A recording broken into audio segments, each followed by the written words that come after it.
marido de ella, Quiroga, era el empresario, me quedaron debiendo guita. Héctor. Héctor me dejó debiendo a todos. ¿Encontrás uno que haya cobrado? Pero a las 2 hay un ensayo. Bueno. Y a las 2 era la hora, ¿no? Yo diría las últimas preguntas. Si ¿Trabajaste con Francisco Álvarez? No te escucho. Si trabajaste con Francisco Álvarez. Sí, hablé con Francisco. Si trabajaste. ¿Trabajaste? Claro, hicimos la película, querido, que yo era una fiera, todo eso, claro. Con carrera, ¿no? Belleza, claro. Belleza, belleza. Francisco Álvarez es belleza. Además, lo simple, la personalidad hermosa que tenía, una humildad. Qué cosa de maravilla, de maravilla. Muy lindo también, además de actor, totalmente actor de teatro. Teatro puro. Francisco Álvarez, ¿no? Hicimos varias películas. Sí, después se convirtió fundamentalmente en actor de cine. El recuerdo que se tiene de Álvarez es más de cine que de teatro. Sí, ¿verdad? Y era un tipo de teatro que lo había hecho todo. Total. Yo te quiero hacer una pregunta. Sí, querido. ¿Vos siempre estuviste seguro de tu profesión o alguna vez, no sé, en algún momento malo, dijiste no, voy a cambiar?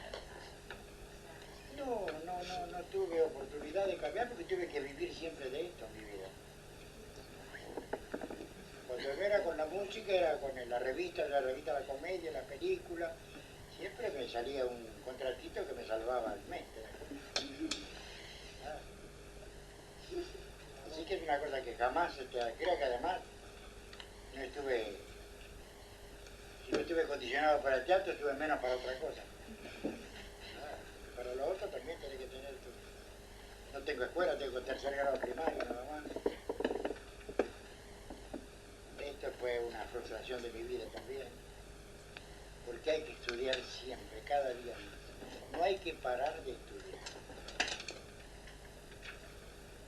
Parece mentira el enriquecimiento que te da el estudio, la perfección que te va dando, el dominio que te va dando de todo. Para el cirujano, para el abogado, para el actor, para la actriz, para todo.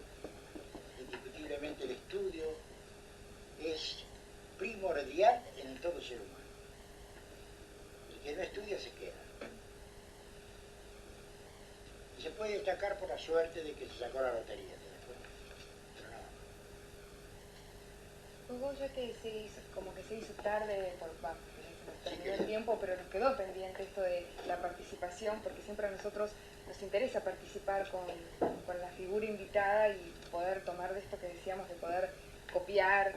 Por ejemplo, hoy nos diste como una clase con la energía con la que te presentaste, porque vos llegaste, te presentaste, no estaba ni la música, fue todo como muy improvisado, e igual hiciste que todos hiciéramos, ok, a ver, o sea, nos tiraste contra el asiento atrás para mirar. Y así, no te das cuenta de eso. Bueno, pero eso uno lo percibe y para nosotros es un aprendizaje. Y como nos hemos quedado con ganas de esta parte del trabajo de poder integrarnos nosotros con vos, por ahí un día podemos hacer te volvemos a invitar y nos encantaría que vengas y hacer, por ejemplo, una pequeña, ínfima rutinita de algo, ya que hablamos de la revista, por ejemplo. Claro, Yo me ofrezco a pasar en un momento con vos y hacer una pequeña rutinita de capo cómico Con B. con Bede. Claro, pero hacer una cosa así.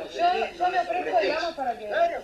Eso es muy lindo y además nosotros no lo hemos vivido. Entonces, bueno, tener un pequeño... Te vamos a hacer de Nelly Dardo. Bueno. Además es aparte de ser un placer, lo que me estás diciendo y lo que quieren ustedes, aparte de ser un placer, es más que un placer todavía.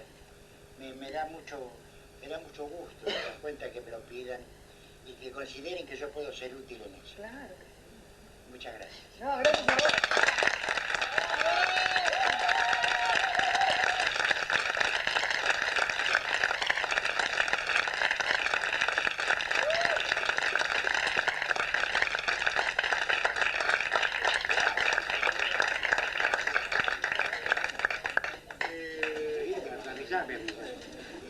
Se anotaron todos para... Lo único que antes de despedirnos...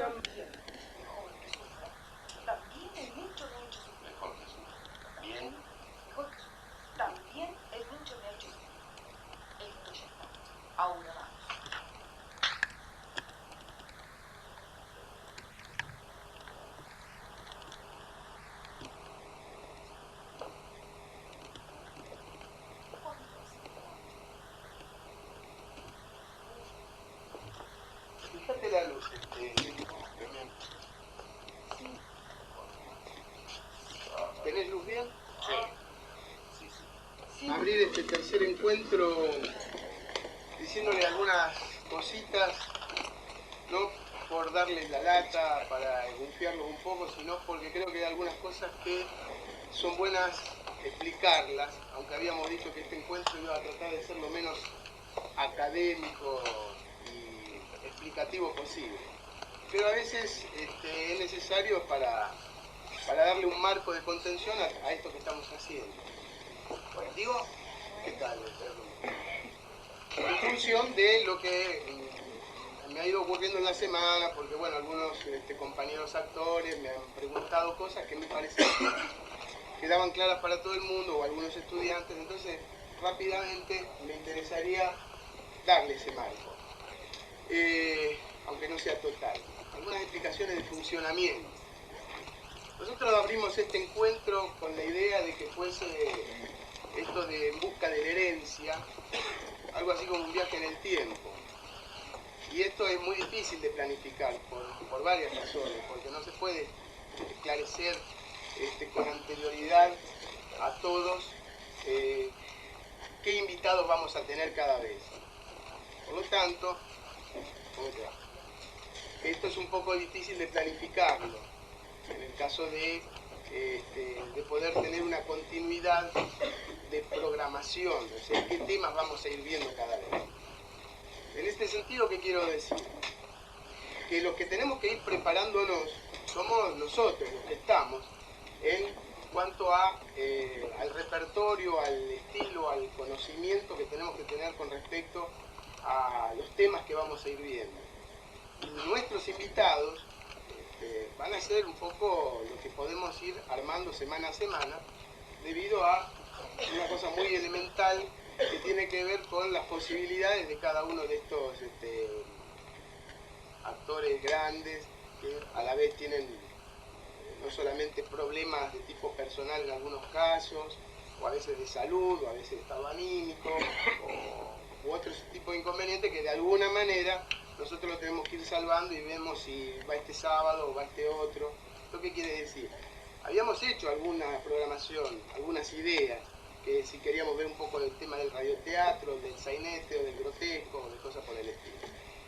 Yo creo que esto, en todo este proceso de la primera parte, va a ser acumulativo. Nosotros vamos a ir viendo qué vamos obteniendo de todas estas figuras, y con el tiempo vamos a tener ya una participación más activa en cuanto a los temas específicos que querramos ejercitar, digo yo, los actores en sí mismos. Este es uno de los temas que quería aclarar. Para eso yo creo que hay una mecánica que tenemos que ir poniendo en marcha ya a esta altura, que es la de una ejercitación por parte de ustedes en el tiempo que tienen disponible para esto, que tiene que ver con conocer el repertorio, ir trayendo ideas, propuestas o materiales que quieran experimentar o por lo menos dilucidar con estas figuras, y que cuando aparezcan las figuras que pueden ayudar en ese sentido, bueno, consultarlas o de esta manera, digamos, ayudarles al trabajo de aprendizaje. Esto digo porque, como acá la idea no es que haya una persona que cierre cada vez conceptualmente cada una de estas exposiciones que hagamos, es un poco un proceso de autodidacta. Cada uno de ustedes tiene que encontrar un mecanismo de aprender lo que se tome acá. Si no, pasa a ser simplemente un show donde vemos a uno de esos grandes actores y algunos se quedan mirándolo como gato al almanaque porque no saben qué es lo que pasó allí, otros no, otros dicen que sí, a mí me sirve.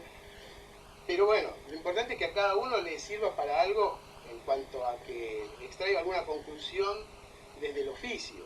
Digamos, por eso, de alguna manera, esto estaba destinado exclusivamente a los actores, con invitación de estudiantes y a modo de oyentes, los cuales siguen siendo invitados, pero esto vale la aclaración también para ellos, para que vayan encontrando la forma de extraerle conclusiones y no esperar que haya alguien que las dé. Esto lo digo porque, de alguna manera, esto de de realizar todo un trabajo sistemático, insisto, que no lo vamos a poder realizar por lo menos en esta primera etapa. Y marco esto porque ustedes ya se habrán dado cuenta que esto es un proyecto, creo que bastante generoso, no les pide nada, les está ofreciendo una oportunidad única, creo yo, pero no es desinteresado. Es generoso, pero no es desinteresado.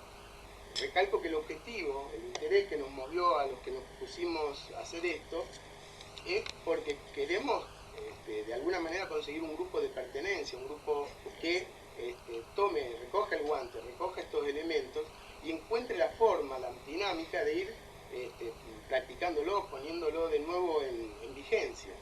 Para eso, de esta manera ya les estoy tirando una especie de compromiso que de a poquito van a tener que ir tomando, quiero decir, por lo menos en buscarse los materiales, en ir trayendo las propuestas y fundamentalmente, concluido estas presentaciones, exponer a viva voz cuáles son sus preocupaciones o si no bien sus preguntas, porque a veces las preguntas son tantas que uno prefiere no hacerlas, sí sus aportes en cuanto a cómo pretenden que esto continúe. Hay una palabra que usó en un momento Tito la vez pasada que tenía que ver con, que dijo la nostalgia.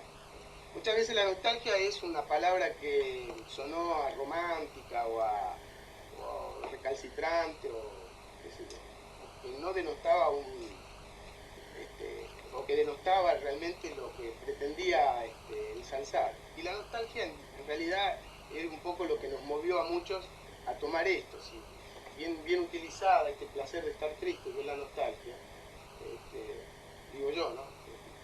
Pero en todo caso esto es lo que, por lo menos a mí personalmente, me movió y lo comprobamos, por lo menos con algunos actores que se les llenaron los ojos de lágrimas cuando vieron las manifestaciones de las últimas dos reuniones.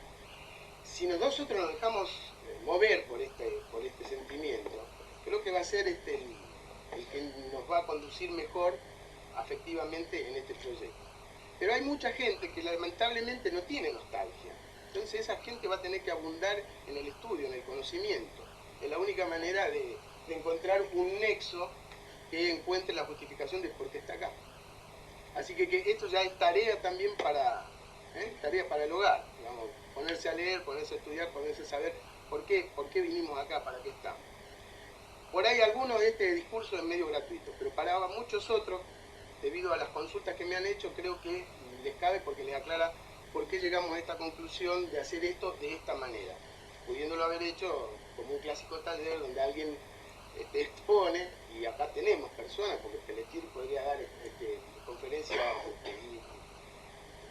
aclaratorias, o tenemos a Tito que también puede hablar sobre los temas autorales, pero no están más que nada como armadores, o como, en todo caso, tomar una consulta de ellos, pero el aparato que tiene que nutrir este seminario, porque así es, este encuentro tiene la finalidad de ser un seminario, son ustedes, con los materiales que ustedes traigan y aporten, y que nos llenen de preocupaciones y de cosas a resolver. Después veremos cómo va a ser. Bueno, esto es todo lo que más o menos por ahora quería decirles. Cuando concluyamos con el trabajo de hoy, me gustaría que esta charlita haya tenido algún fruto y expongan ustedes sus consultas, sus necesidades o sobre el mecanismo y sobre el fondo de todo esto. Hoy nosotros vamos a tener la presencia de Brandoni, de Luis Brandoni, haciendo un poco una reseña de todo su historial actoral, y va a leer también. De los sábados anteriores, mi presencia es como simplemente para servir de nexo, porque he sido testigo a través del periodismo, desde siempre, de muchísimos años, de una cantidad de evoluciones que se han dado en la actuación, y he tenido la suerte enorme también, por razones familiares, de estar vinculado al teatro argentino desde los comienzos, y he podido ver trabajar a verdaderos monstruos que cronológicamente no podría haberlos visto. Entonces la convocatoria que me hacen Tito y Salvador es fundamentalmente apoyar con alguna anécdota, apoyar con la mirada de alguien que está un poco con el pie, medio pie adentro y medio pie afuera del teatro, ¿no? Siempre el que hace el periodismo, la crítica, está del lado más antipático, que es la platea, pero bueno, como he sido un frecuentador de camarines y no me tomé mucho en serio eso de que yo tengo que escribir en mi casa y después disparar sobre ustedes, porque nunca encaré el periodismo de esa manera. He estado muy metido con la gente y soy una especie de compañero de ruta de los que realmente saben y de los que de verdad tienen cosas importantes para brindarles a ustedes. Así que, nada. Igual cuando quieran saber algo, preguntar alguna cosa que les parezca interesante y que a lo mejor sale de la rigidez dogmática del teatro y se mete en algunas intimidades, de alcahuete chimentero puedo hacer también.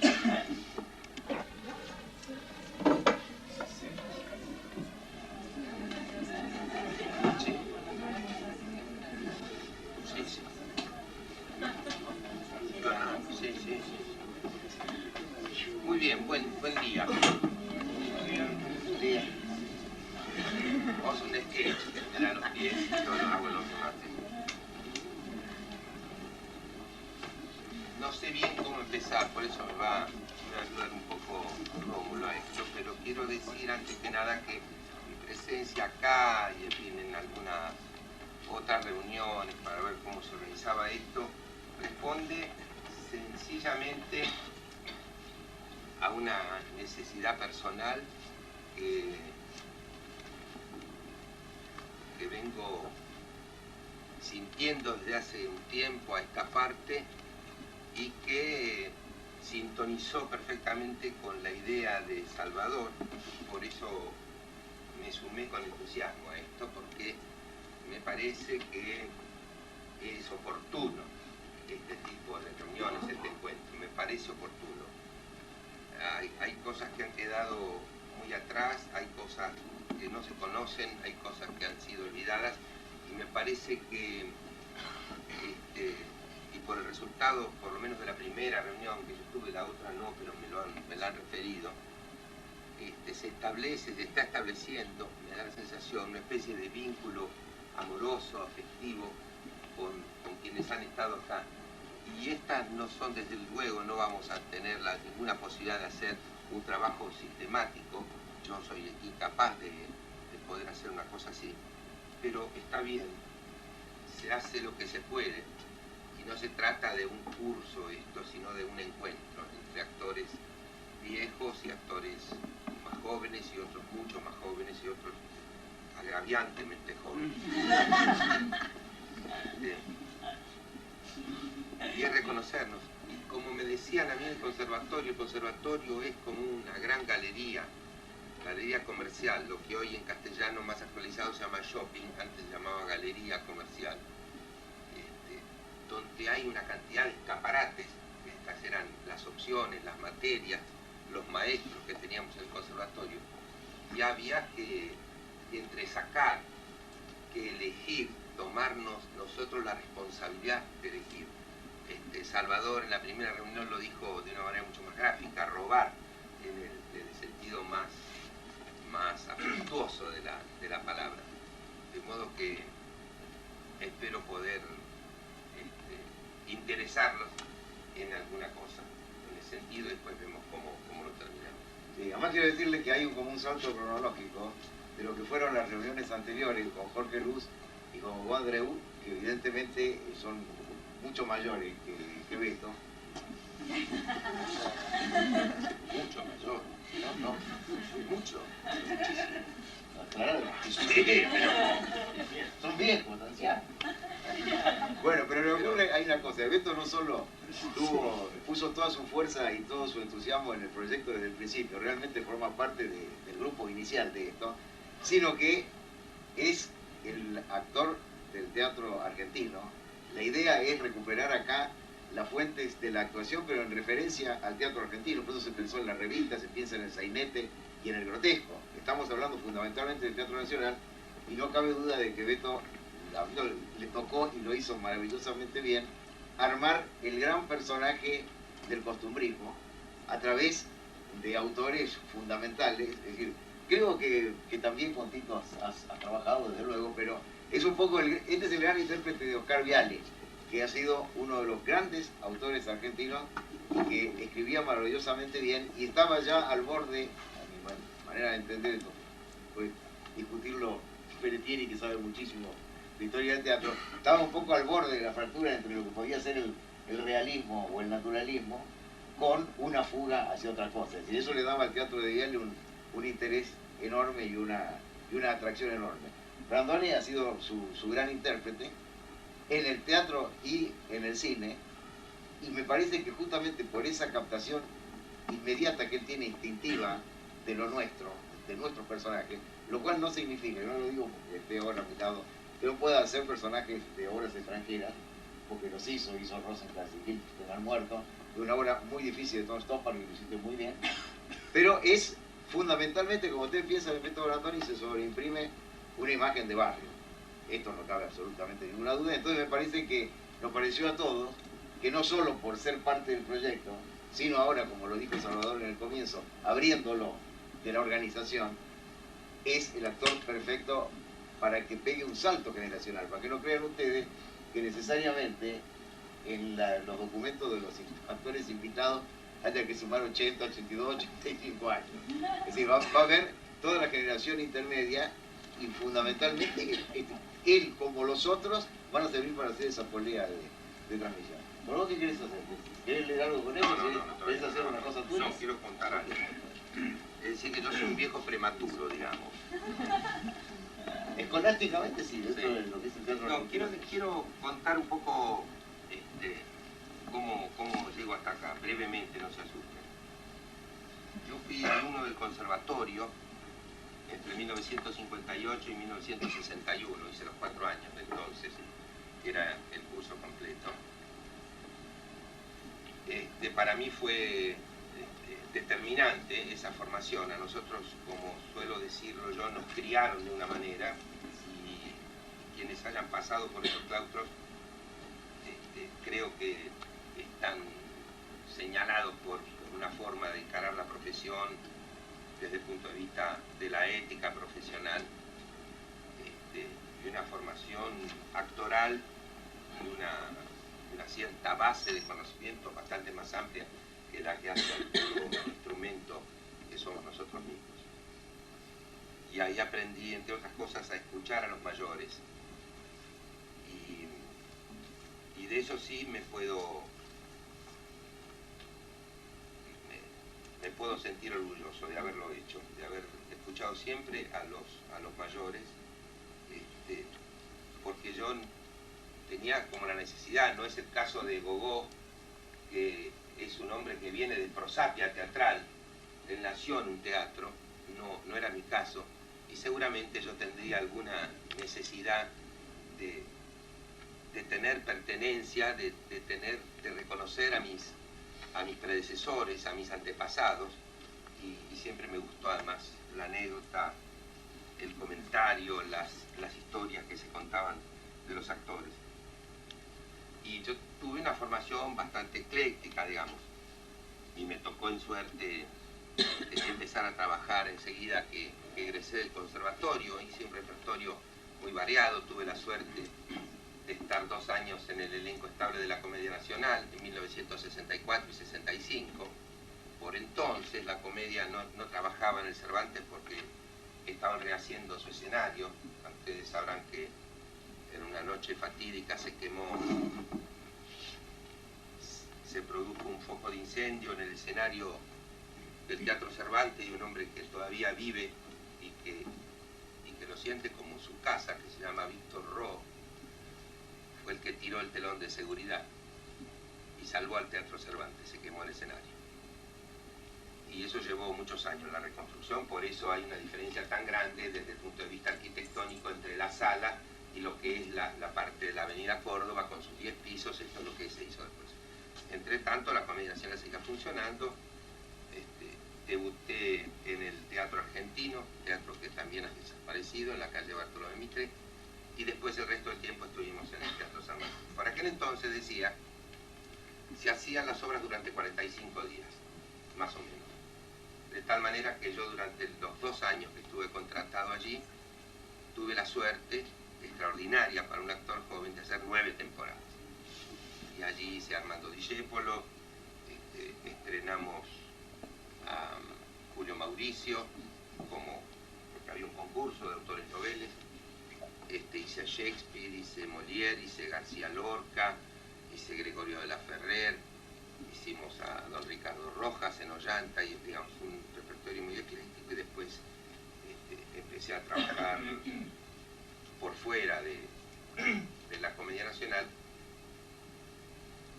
Pero en esos días en que era tan frecuente el cambio de obras, yo empecé a percibir una cosa que me llamó mucho la atención, y no es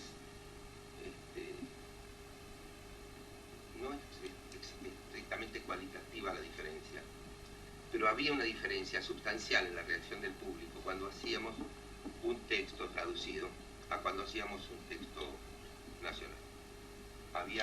Pasaba otra cosa en la platea.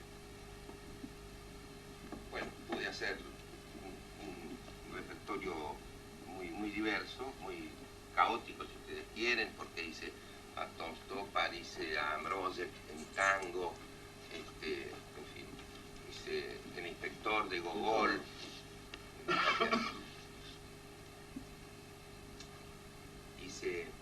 hicimos con Alterio, Convidarte, la primera oportunidad que dirigió Sergio Renán, Las Criadas de Jean Genet, en una temporada que algunos todavía recuerdan.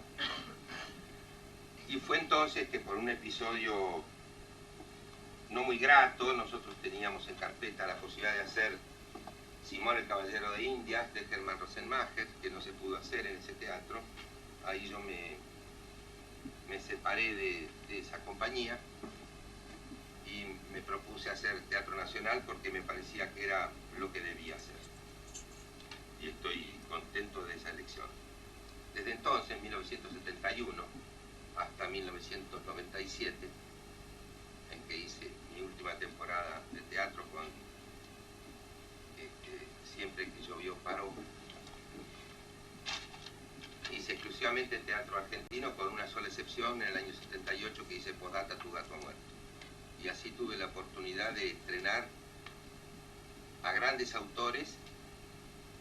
Tuve la dicha de estrenar a Hermann Rosenmacher muchos años después, la suerte, el privilegio de estrenar La Nona, Gris de ausencia, de reponer El viejo criado de Roberto Cosa, de estrenar a Gorostiza, de reponerlo. Hicimos una reposición de El pan de la locura, estrenamos Papi en el año 84, una obra que, viéndola ahora, también en ese caso Gorostiza se adelantó un poco a los tiempos. En 1983 la ensayamos, la estrenamos en enero del 84. El leitmotiv de la obra era la corrupción, se adelantó unos años. Estrené a Viale en 3 oportunidades, a Alac, y me parece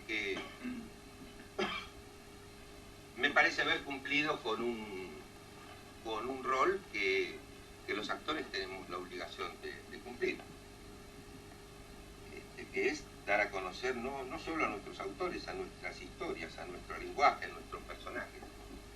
Y estoy contento porque no es una limitación, no es para nada una limitación. Y por qué no decirlo, después de tanto tiempo que he pasado, tantos años que han pasado, tal vez sea un desquite, porque cuando yo estaba promediando mis estudios en el conservatorio andaba como en la gatera, con ganas de salir. Por entonces en el conservatorio no nos dejaban hacer teatro mientras éramos alumnos. Podíamos hacer televisión o cine, quién hacía cine, pero bueno. Pero es cierto que durante ese tiempo y los primeros años de mi profesión era sistemáticamente rechazado para papeles de muchacho porteño, sistemáticamente rechazado, porque incluso entre la gente de cine, particularmente, había como un cliché de que un muchacho porteño no podía ser de ojos claros ni rubio, que tenía que tener unas características de piel y de cosas que no compartía. De modo que esto, sin quererlo, me desquité, porque si me tengo que definir, me defino como se usaba antes para el espectáculo musical, el cantor nacional. Yo vendría a ser algo así como un actor nacional. Y creo que he tenido la dicha de hacer personajes muy distintos. Por eso cuando a veces alguien reclama por qué no se hacen grandes autores, yo creo haber hecho grandes autores. Y creo haber hecho grandes personajes. Y no me siento limitado, tuve la suerte además de hacer en cine cosas muy distintas, desde Viale hasta Nelly Fernández Tiscornia, que el personaje que me tocó en Madrid Lanús, era un hombre que vivía en Lanús, era un médico psicoanalista y no tenía nada que ver con la picaresca. De modo que... Jacobo Lastra, que también hizo. Yo hice una pregunta, es decir, cuando vos ya empezás a hacer casi exclusivamente autores nacionales, ¿no? Te metés en el teatro argentino y en el cine argentino. ¿Vos de dónde tomás lo que vos hacés? Así, ¿vos usás mucho lo que viste de chico en el barrio? Sí. Sos un hombre criado absolutamente Sí. en un barrio y incorporaste muchas cosas de imitación, no de imitación, pero sí de robar también, como dices. De emulación, sí. También se roba en la vida a través del que uno ve en la calle. Sí. O más bien trabajaste en base a una elaboración interna. No. Hay mucho de retrato de la calle en los personajes Yo creo que tuyos, sí. que son tan identificables para la gente. Lo que a mí me parece es que en general el arte, y yo no me considero un artista, pero el arte en realidad es síntesis. Es sintetizar en un instante, en una tela, en un film, una cosa mucho más prolongada en el tiempo. Nosotros salimos de ver una película y podríamos contar cómo es un determinado personaje. En realidad hemos visto 1 hora y media de su vida, ¿no? Nos ha pasado infinidad de veces, de modo que de lo que se trata es de darle rasgos muy nítidos, los trazos más claros a los personajes y a las historias, y contar una larguísima historia que puede transcurrir en 30 años en 1 hora y media o 2 horas de espectáculo de cualquier naturaleza. Y esto pasa también con los personajes. A mí me ha pasado en más de una oportunidad que la gente dice, yo ese personaje lo conozco. En realidad nadie copia un personaje, o por lo menos ese es mi caso. Uno toma, ¿cómo decir?, los rasgos comunes de una cantidad de personajes y los sintetiza en uno. Y a mí me parece que el actor tiene que recurrir a su memoria, a sus vivencias, a su experiencia, a su capacidad de observación, sacar muchas de esas cosas. Y es tan legítimo eso como ponerse algunas para ser un personaje. Y además de la observación surge una cosa que es extraordinariamente importante para un actor, que es el lenguaje gestual, y que forma parte de nuestro lenguaje. Y eso también, a menudo, cuando se habla de autores nacionales, cuando uno hace autores nacionales, hay algunos códigos que son absolutamente intraducibles, y mi experiencia lo puedo demostrar con mi experiencia, en que hay un gesto que puede significar todo un discurso. Y esto, los que son autores de teatro no escriben discurso, escriben una frase. Voy a dar un ejemplo. El personaje que a mí me tocó en suerte en Gris de Ausencia es un personaje que vive hace más de 20 años en Italia y no habla una sola palabra del italiano, ni comprende qué le dicen, pero supone que lo están puteando siempre. Aferrado a su nostalgia, a su recuerdo de Buenos Aires, a su juventud, a su niñez, a todo esto, que es refractario al medio donde vive hace 20 años. El autor necesitaba mostrar que en un momento el personaje se quebraba. Esto, en un tratado de psicología, podría llevar unas cuantas páginas, si no algún tomo. El autor lo resuelve con una situación terriblemente angustiosa para el personaje y para el público, que es cuando él habla con su viejo y quiere decir y no se acuerda, y el público me gritaba la letra, porque el público sabía que yo estaba perdido, que el personaje estaba perdido si no se acordaba de la palabra riachuelo. Eso no se puede traducir a ningún idioma que no sea el nuestro. Y esa es la síntesis que un autor encuentra para mostrar cómo un personaje hace track y se rompe en 1000 pedazos. Y el actor también tiene que encontrar la síntesis de esa angustia, de ese momento de fractura tremenda en su vida, que va a cambiar definitivamente su vida. Y esto es lo que me parece que pasa con los buenos intérpretes. Los intérpretes toman cosas y sintetizan para que tenga rasgos comunes que todos reconocemos. Por eso, después de tantos años, a mí me resulta muy trabajoso, y no porque creo que no porque no lo pueda hacer, sino porque me resulta trabajoso, pienso en alguna obra del repertorio universal, en hacer, pero yo estoy seguro, porque es así, que los matices, los pliegues, las cosas más recónditas de un personaje, esas cosas que todos sabemos que ante un determinado estímulo reaccionamos de una determinada manera. Yo que sé cómo es con un nórdico, yo que sé, uno más o menos, ¿no? Una vez dijo Inda Ledesma, unos días antes de reponer El pan de la locura, estoy muy nerviosa, estoy muy angustiada, porque hace mucho que no hago teatro argentino, y en fin, uno puede imaginarse cómo es una señora francesa, una duquesa del Reino Unido, uno puede imaginar cómo es una rusa campesina, y más o menos imaginarla y hacerla, y nadie le va a decir nada. Pero todo el mundo sabe cómo es la mujer de un panadero de panadería de barrio, y esto es lo que me tiene nerviosa, porque todo el mundo lo sabe. Esto es así. Por eso a menudo somos mucho más críticos con nuestros filmes, con nuestras obras de teatro, porque tenemos más elementos de juicio. Porque nosotros sabemos, frente a un determinado estímulo, cómo podría reaccionar, no un argentino porque seamos todos iguales, pero hay cosas en común. Digo, por eso a nosotros se nos reconoce, a los argentinos. Por eso nosotros podemos decir, que a través de lo que más conocemos, que es el cine italiano de Italia, que los italianos tienen una manera más o menos en común de reaccionar, si bien hemos visto personajes muy disímiles.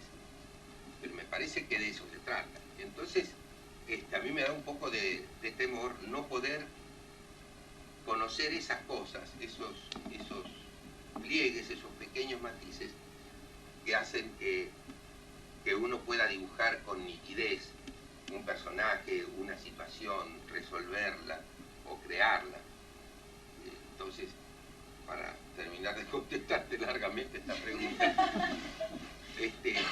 uno toma de su vida, aprende de sus mayores. Yo debo decir que unos cuantos años después, yo me di cuenta que le había robado mucho a Osvaldo Miranda. Yo estuve un año haciendo La Nena, en el año 67 y 68, un programa que fue muy célebre en la Argentina, que hacía con Marilina Ross.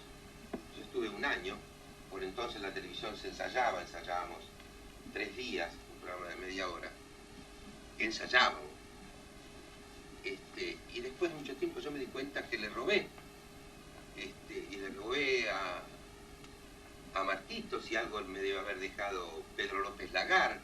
Digamos, siempre he tratado de aprender. Yo tuve la suerte de trabajar con Leonor Rinaldi, por ejemplo, que era una cómica extraordinaria, con unas condiciones extraordinarias.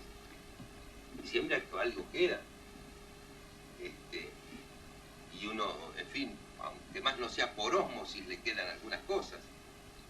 Un gran actor argentino, amigo de todos nosotros, que no fue un primer actor, salvo los últimos años de su vida en que se lo reconoció como él se merecía, que era imposible no sentirse contagiado de algún modo. Era Miguel Ligero. Era difícil, ¿no? No es que uno trate de parecerse, pero hay algunas cosas que o las hacemos los actores o no nos las hace nadie por nosotros.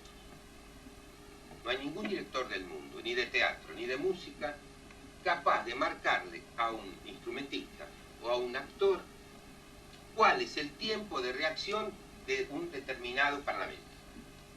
¿Cuánto es el tiempo matemáticamente medido en que tiene que aparecer la respuesta para que produzca el efecto que tiene que producir? Los directores de orquesta se ponen frente a la orquesta y dicen: yo quiero esto, esto y esto y esto. Hay una tarea del intérprete de interpretar al director y de hacerla. No es que el director le enseña la parte a cada uno de los 118 músicos de la orquesta. Y nosotros tenemos que hacer más o menos lo mismo. Tenemos un director que nos dice, bueno, por dónde, cuál es el camino, cuál es la clave, si hablamos en términos musicales, y hay cosas que tenemos que poner nosotros. Y cuando se trata de una comedia o de un drama, el tempo, el ritmo, la intención, el momento es exacto, que si no es ese, no hay nada. Esto lo tenemos que tener nosotros. Y esas cosas, en gran medida, se traen y siempre se pulen con la experiencia. Sí, pero se puede aprender en el oficio, pero tenés que tener algo propio, ¿no? Sin duda. Es decir, la captación inmediata, la adivinación que vos tenés de generar el clima, la atmósfera en un minuto, en segundo, eso no te lo puede haber enseñado nadie. Eso te nace a vos del código interno que vos tenés del trabajo. Porque otros actores no lo hacen. No, sí, es así. Voy a contar una anécdota de mi nieta, que tiene 4 años. En una de esas no resulta.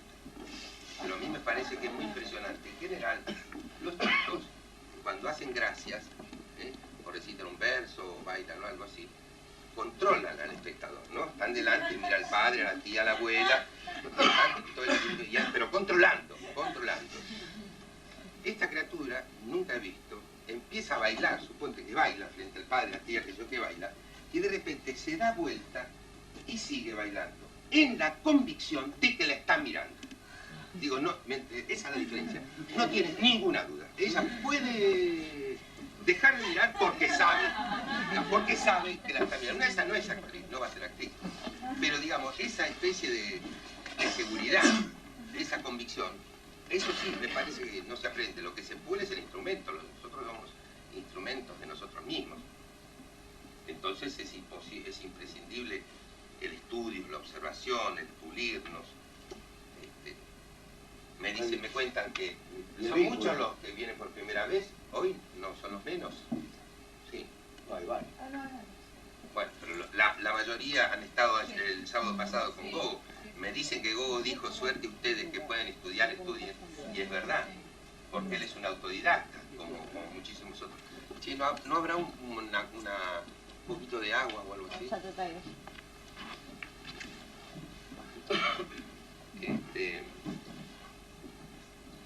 Le hice otros autores, mirá el Flaco Núñez, está ahí, hizo un monólogo en algún espectáculo de sketches que lo hacíamos todos en base a autores argentinos transexuales.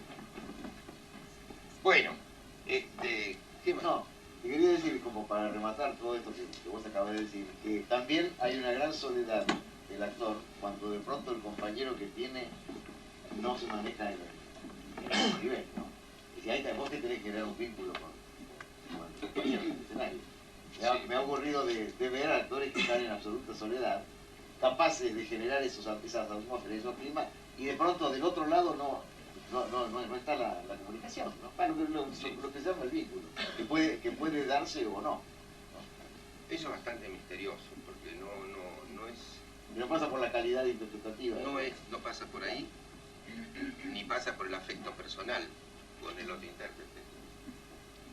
A mí me ha ocurrido tener amigos, queridos, entrañables, con los que esa magia no se producía, y algún compañero de trabajo con quien no tenía casi ninguna intimidad, aparecía.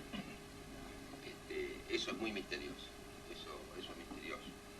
Y hubieron actores, eso es raro en la profesión, ese trabajo.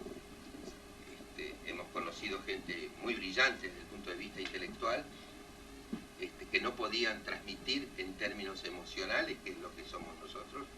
Podemos transmitir ideas, pero siempre con un contenido humano, es decir, emocional, y no lo podían transmitir. Y hemos conocido adoquines, verdaderos adoquines, que eran unos animales de teatro extraordinarios, que no necesitaban nada, necesitaban pararse en el escenario, y con una intuición finísima, actores finísimos. Bueno, en general muchos de los antiguos que no se habían formado, en esa camada de Jorge Lugo, es decir, los que andan hoy por los 80 años de edad, había muchísima gente sin formación y con una adivinación extraordinaria del trabajo. Y no sabían lo que estaban, bueno, de pronto no tenían idea de quién era Ibsen, estaban haciendo pedazos. No, por favor, que no tengas interpretación. Y de verdad no conocían a los autores, escolásticamente. Y salían y hacían, y tocaban una cuerda de Ibsen y decían, ¿quién les enseñó lo que es Ibsen, qué significó Ibsen? Bueno, creo que es el prodigio del actor, de verdad, ¿no? El que sale y se ilumina. Sí. En Argentina había actores con una muy sólida formación intelectual, y no eran los mejores, por cierto. Pablo Acchiardi era uno de ellos. Guillermo Battaglia era un hombre de una extraordinaria formación intelectual, que no era rector, no lo digo, pero digamos, eso no lo enriquecía como instrumento. No sé si vale la pena seguir con esto, pero yo quería hacer algún comentario. En la primera reunión habíamos hablado, más o menos para ponernos de acuerdo, para ver cómo iba a ser esto, cómo resultaba. Siempre es un misterio, los organizadores estamos como ante un estreno cada sábado ahí enfrente diciendo bien vendrá, le gustará. Ahí va la cosa. Pero quiero hacer alguna reflexión con respecto a otro por qué se hizo esto. Otro por qué se hizo esto. Y habíamos pedido en esa primera reunión una suerte de discreción profesional entre quienes participamos de esto, para tener la libertad de poder hablar sin que esto signifique se pueda llegar a convertir en un correveidile o en una cosa que puede tornarse tal vez desagradable y que no es la intención de ninguno de nosotros. Nosotros hablamos con Salvador, con Tito, con Rómulo,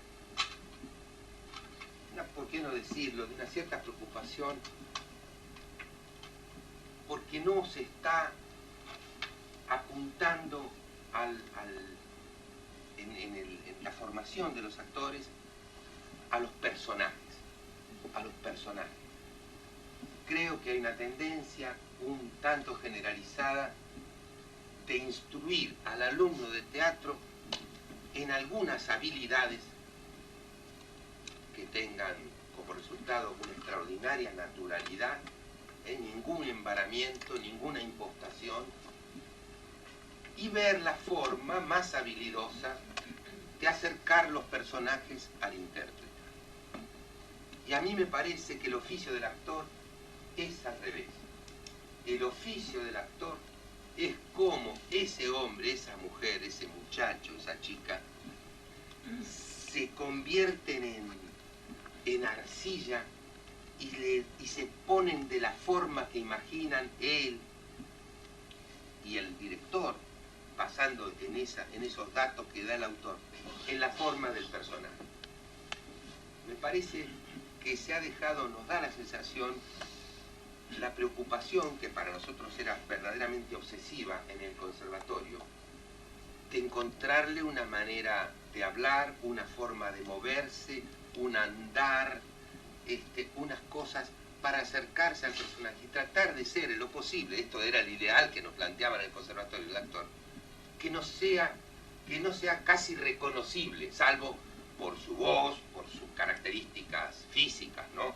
como decía el padre Narciso Ibáñez Menta, que fue, además de un buen actor, un hombre con una gran imaginación, una gran capacidad de producción y un artesano del maquillaje extraordinario, y hacía personajes para los cuales llegaba 4 y 5 horas antes al teatro para maquillarse y deformarse la cara. Y su papá, Narcisón, que era un rasca indigno, a veces laburaba con él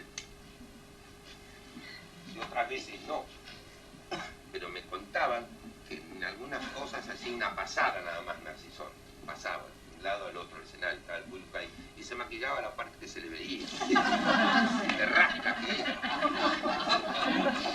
Entonces, cuentan que un día estaba en la platea, se me ocurrió esto porque inducían a ser siempre distintos. Y un día no sé qué estrenaba Narciso, que se hacía 3 narices y cosas terribles, y trabajaba 6 horas en el camarín deformándose, y entonces entraba al escenario y el público aplaudía. Dice, mi hijo se va a hacer 8 horas, entra y ahí está Narciso. ¿Para qué le sirve? No digamos, si se deformaba todo, pero cuando entraba todo el mundo sabía que era Narciso. ¿Para qué le sirve? Para eso media cara. Claro, es lo mismo. Pero bueno. Eso era el ideal que nos mostraban del actor.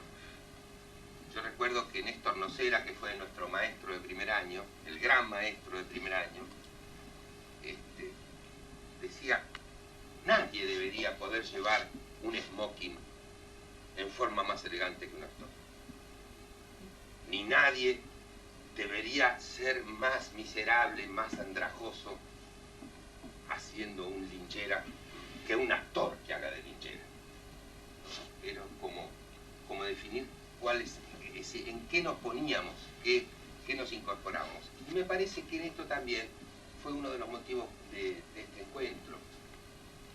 Y por eso hablamos del Teatro Nacional, encontrarnos con nuestros antecesores, encontrarnos también con una forma, porque hay estilos, con una forma de actuación que no es un pecado, de verdad. Actuar no es un pecado.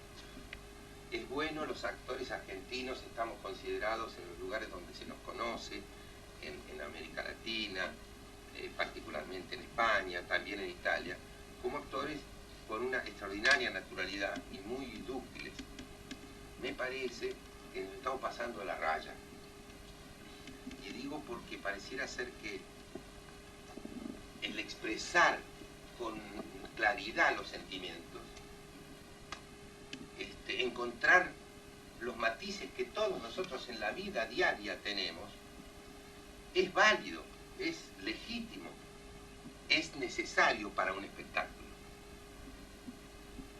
Anoche yo he visto una película argentina con 2 protagonistas masculinos jóvenes, que la verdad cuando empezó dije, qué bien, pero qué bien, qué bien. Al cabo de 1 hora y media de esa misma naturalidad, sin ningún matiz, en una cosa absolutamente plana, uno necesita que el actor actúe, que se modifique ese personaje, de acuerdo a los estímulos que recibe. Digo, no se puede estar igual frente a una señorita que uno pretende conquistar que en el momento en que entierran a su mamá, cosa que ocurría en la película, digo. Entonces, esto también era algo que nos interesaba señalar, no como una crítica, sino simplemente como una preocupación. No es bastardear la profesión el mostrar los sentimientos. En definitiva, la gente, y ustedes habrán visto que yo hago mucha referencia al espectador, porque a mí me gusta hacer cosas en mi intimidad, que no las hago delante del espectador. Ninguna cosa rara, está claro.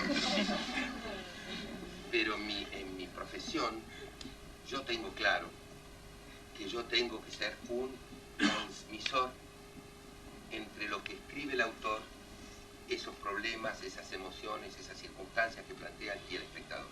No me puedo desprender de eso. De modo que, a ver si con algunas cosas que ustedes han visto, muchas otras cosas que van a ver, nos podemos liberar esta especie de, ¿cómo decirlo sin ofender?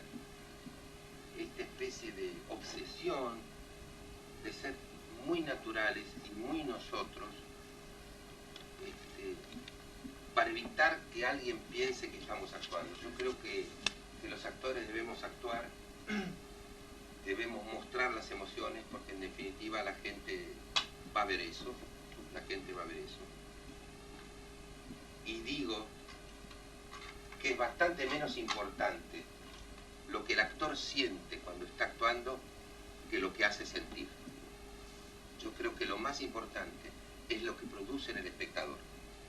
De verdad pienso, con todo respeto, que a nadie le importa, a ningún espectador le importa el trabajo que le costó al actor o a la actriz llegar a hacer esa escena. No es el caso del teatro. A la gente lo que le importa es que eso se lo crea y vea que ese personaje está sufriendo, está gozando, le están pasando cosas, está dudando, tiene miedo, está sobresaltado. Lo que nos cuesta a nosotros llegar a hacer eso, al espectador no debe interesar. No debe interesar. No, en general, por lo menos en la Argentina, las obras, muchísimos espectáculos que se han hecho en teatro que cuentan la cocina de las cosas, no fueron exitosas. No, la gente no quiere que levanten el No, la cocina... el telón de la parte interna, porque además lo que vos decís es exacto, porque en última instancia, ¿por qué le va a importar a la gente cuánto le costó al actor llegar a esa escena si lo que está viendo la gente no es el actor sino el personaje? O sea, lo que está viendo el público es un personaje, ya no es más Luis Brandoni. Es el personaje de la obra, entonces obviamente ese mundo ficticio, porque además ese es el acuerdo que se establece. La gente llega al teatro y se sienta a que le mientan y a tomar esa mentira como algo real porque es parte del juego. Entonces, por supuesto... Es el acuerdo. Claro. Es un acuerdo de lo poco que queda en el mundo. Son contratos de buena fe, el único que queda en el mundo. Sí, ¿te puedo hacer una pregunta? Sí. No sé, tengo la sensación que hay una época de la cual se habla y donde los valores, digamos, la idiosincrasia nuestra era más clara en cuanto a lo que se hacía en teatro, en radio, y a lo que pasa hoy. Yo tengo la sensación que es una época mucho más confusa. Es verdad. Es verdad. Yo lo único que te puedo contestar a este respecto, y es exacto lo mismo. Para esto me tengo que remitir a mi formación de actor. Los maestros nuestros nos planteaban los modelos, muchos modelos, que estaban cerca nuestros. Los modelos eran nuestros actores mayores, nuestros actores mejores. Había una convicción de pertenencia que en el caso del conservatorio era inducida a pertenecer a una forma de expresión, a una cultura, a una nacionalidad, a una cierta tradición. Acá está Beatriz, que de eso puede hablarnos un rato largo porque es una estudiosa del teatro. Y yo creo que es así. Yo creo que es una etapa de una enorme incertidumbre, donde o los modelos están demasiado lejos,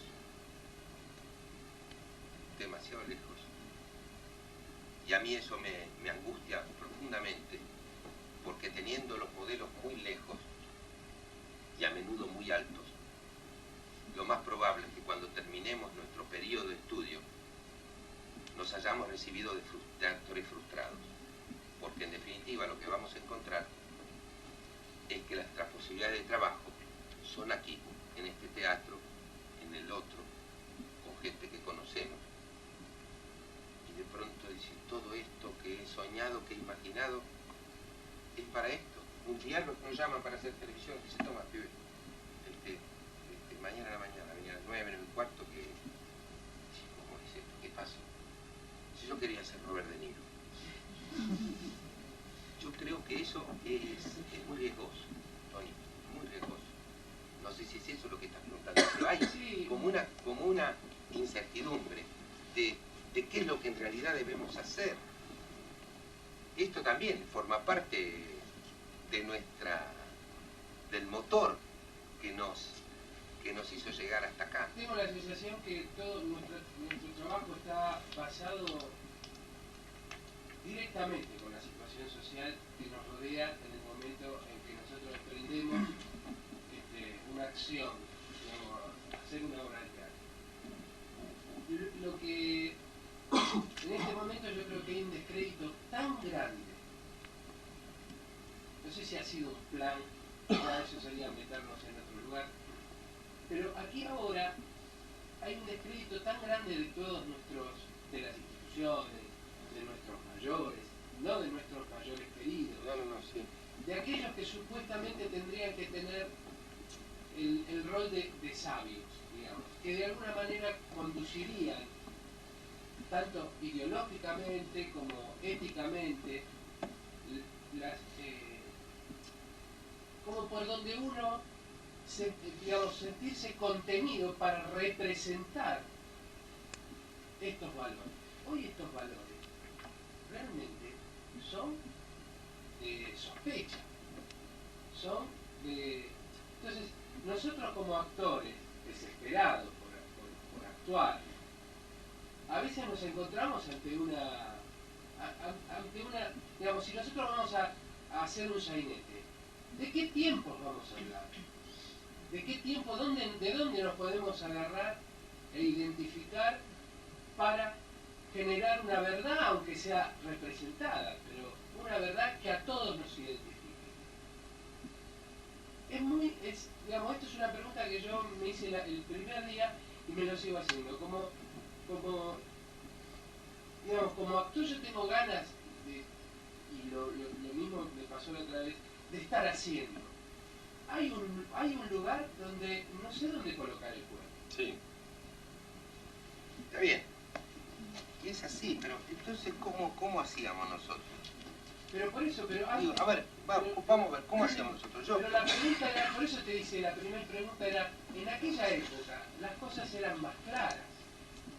Digamos, había el lugar de pertenencia, si es que vos entendiste mi pregunta y me respondiste a mi pregunta, digamos, había una cuestión establecida para hablar de lo que se hablaba en ese momento, que era mucho más concreto. Por eso Sí. te dije, hoy el inmigrante, digamos, hoy el grotesco, el nuevo grotesco, está lleno de unos personajes que en ese momento no existían.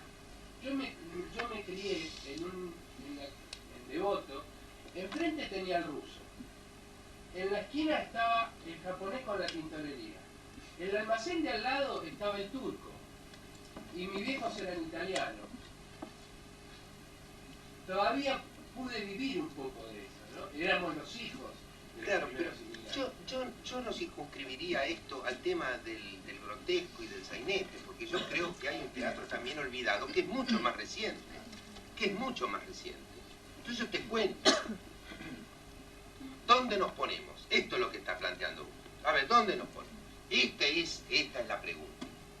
Yo no he sido un estudioso, he sido un observador de la actividad teatral, y todas sus ramificaciones, porque en aquel entonces, esto también es bueno decirlo hoy, la base, el sustento, el pilar central del trabajo de un actor era el teatro. El cine, la televisión venían por añadidura, pero digamos, donde uno se hacía fuerte, donde uno hacía pie para saltar a lo demás, era el teatro. Entonces yo te digo, para no ir tan atrás, para no ir a la época de los sainetes, pero te cuento, los años 60, este país estuvo signado por dictaduras más o menos duras, más o menos blandas. Hubo sí un común denominador, que fue la censura, que afectaba al cine, afectaba a la televisión, a las publicaciones, a los salones de pintura, en fin, a la literatura, etcétera, etcétera. El teatro, por razones de ser un espectáculo para minorías, fue el menos castigado por la censura. Por eso cuando salíamos del país, una vez que se reinstauró, y espero que para siempre, la democracia, la Argentina decía, bueno, ¿y qué tal? ¿Cómo está el teatro ahora con democracia? Yo decía mal, ¿cómo mal? Claro, porque yo recuerdo, Buenos Aires era una fiebre, era una fiesta en los años 60 y 70, y en los 80 también. Yo recuerdo muy claramente, hasta Lanuse Esto era un hervidero. Teníamos una cartelera teatral que era un lujo. Prueba de ello, en el 74 yo estaba exiliado en México y para fines del 74 me llega un suplemento del New York Times, esos suplementos de resúmenes de la actividad teatral, cinematográfica, llegó el de teatro. Y digo, ¿qué pasó acá? El New York Times colocaba a Buenos Aires en tercer lugar entre las capitales más importantes del mundo del teatro. Y era así. Y había una producción, y había una cosa, sabíamos dónde ponernos. Teníamos algo claro, Estábamos jodidos en muchos sentidos, pero teníamos algo claro. ¿Contra quién tirar? ¿Cuál era el enemigo? Eso nos ayudó en gran medida a hacer una cantidad de cosas, ¿no? Pero después vino un interregno del 73 al 76, en que volvió la democracia, que duró poco, pero en fin, era un gobierno elegido por la gente, mucho lío, mucha efervescencia. Los autores no atinaban a escribir qué, ahora qué, y ahora contra qué. Fueron tantos años de escribir contra, que hubo que reacomodarse. Me desmentirá Tito, decía, a ver, ahora, ¿dónde nos ponemos? ¿Dónde nos ponemos?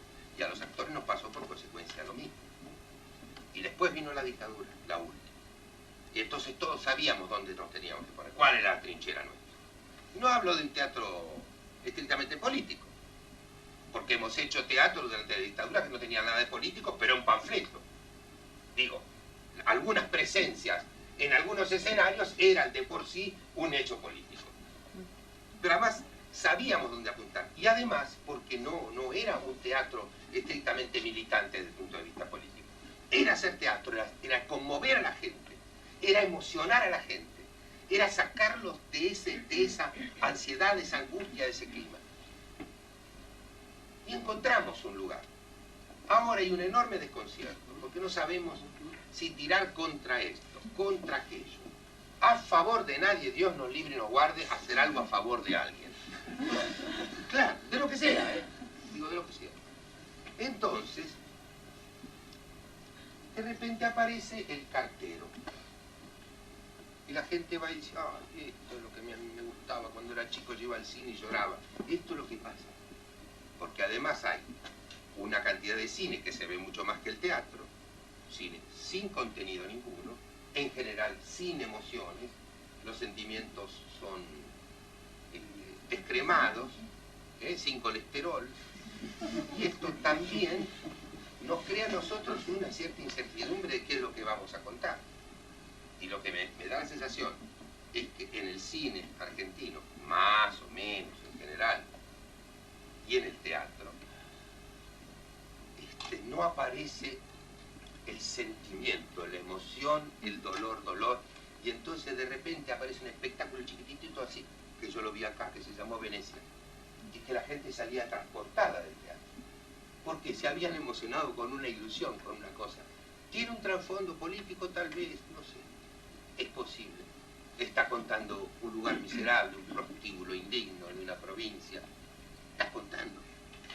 Pero es que además a la gente le pegaban en el corazón. Esto es lo que estaba pasando. Y me parece que esto es bueno no perderlo de vista.